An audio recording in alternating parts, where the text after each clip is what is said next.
뉴스프로전 경기 남부 뉴스캐스터 김정순입니다. 지난달 29일 하성시의회가 20일간의 회기를 마무리했습니다.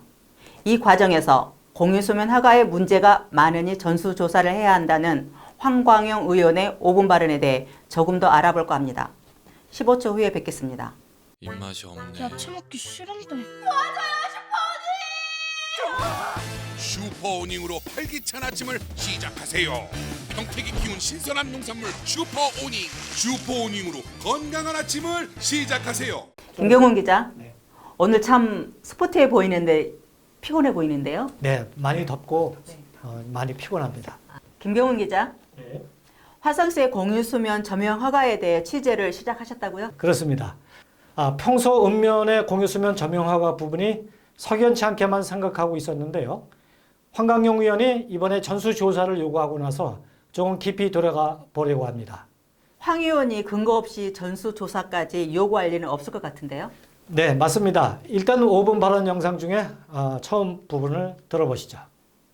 그러나 관계 법령이 있음에도 어떤 것은 2년만 허가가 나고 어떤 것은 7년 또 어떤 것은 10년까지 법령을 무시하고 공무원 자유로 조명 허가를 내주고 있습니다. 관리하는 실태를 보면 가관이 아닙니다.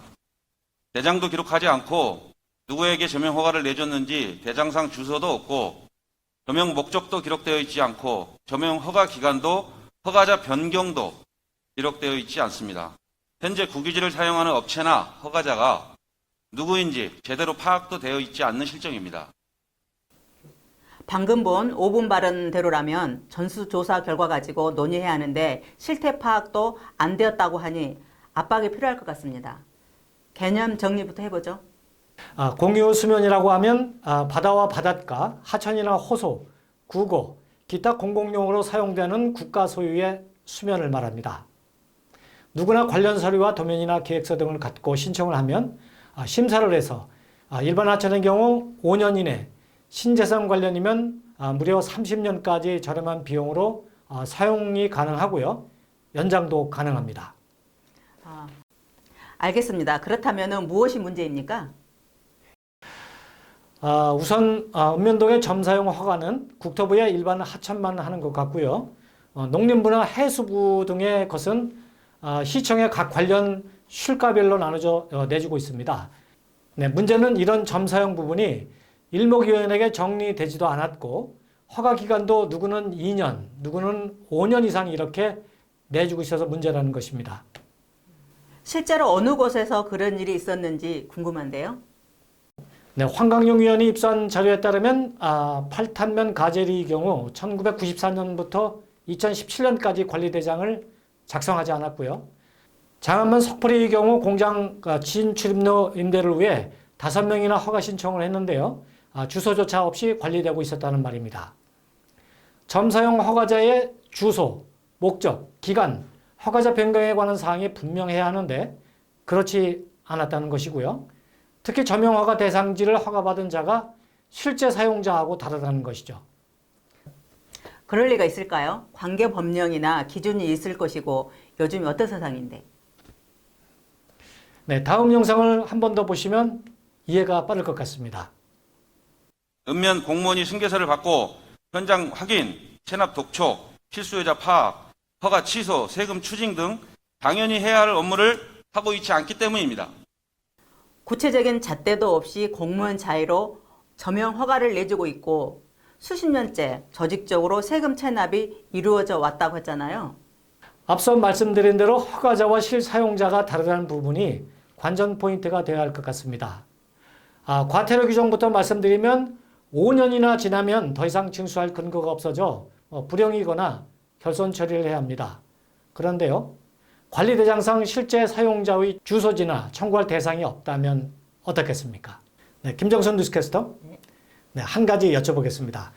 공유수면을 허가받은 자가 권리 의무를 승계할 경우에 관련 기관에 승계서를 지출합니다. 그런데요, 네, 그럴 경우에 점 사용료를 누구에게 청구해야 할까요? 그거야 당연히 권리 의무 승계자가 내야지 그렇지 않다는 것인가요? 네, 그렇습니다.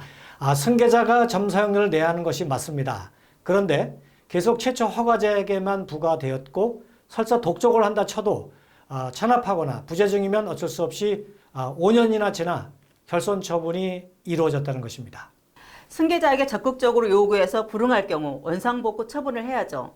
시 감사 당국은 뭐라고 합니까? 네, 그렇지 않아도 유동근 화성시청 감사관에게 물어봤습니다. 들어보시죠. 지금 뭐 확인하고 보고 있는 거고요. 네네. 거기에 있는 그 내용이 좀, 우리가 알고 있는 내용하고 좀 착오가 있는 분도 있어요.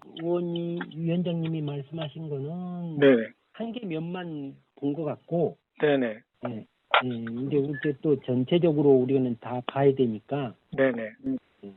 그런 상황을 다 검토를 해봐야 지금 알 수 있는 거니까. 그래서 그거를 기간을 정해놓고 하기는 좀 곤란하고, 적절한 시기, 제가 어쨌든 그걸 이제 사실 조사를 하고 있는 거니까.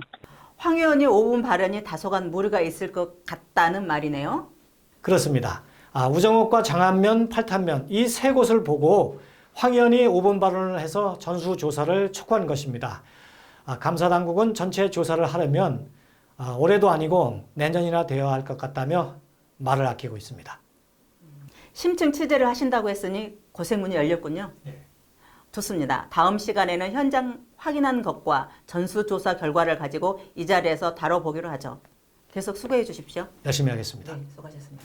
화성시가 ICT 기반으로 도시를 계획하고 있고 코로나19 여파로 비대면 방식의 행정 처리가 이어질 전망입니다. 그런데 아직까지 일선 읍면동에서 이루어지는 일들을 취합할 수 없고 그 실태 파악을 위해 또다시 반년 이상 걸린다고 하니 걱정입니다.